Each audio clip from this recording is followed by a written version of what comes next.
mom gives you $5,000, you don't give her half the shares of your company. You give her a percent or two or 5%, you give her a couple of percent. So you can do it as equity. So that they're sort of initial investors in the company, and you give them equity for that or shares for that. Or you do it on a revenue kind of a loan basis, right? Where you say, okay, mom, I'll take your 10 grand, but I'll pay it back, I promise. And as soon as I get, a big investor or a big publishing deal, or my game sells, or I have some monies coming in, then I'll pay you back that money.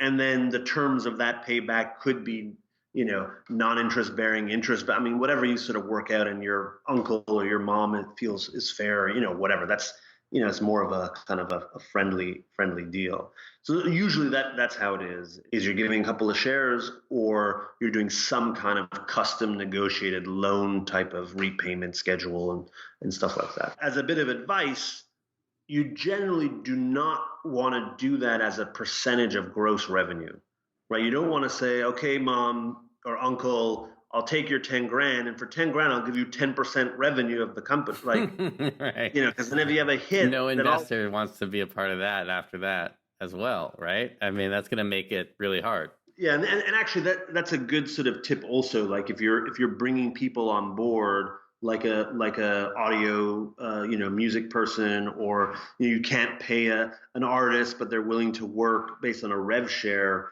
I mean, you don't want to do kind of an uncapped share of gross revenue, because that'll sort of taint you for doing deals with publishers or other investors who will say, like, I just can't invest if you're siphoning off 20% of all your revenue to this art. Like, it's just not going to work. Now, I mean, it's fair if you cap it or kind of 2x it, or there's some kind of formula that makes sense and recognizes the risk that those individuals are taking to kind of work for free or invest in that early stage.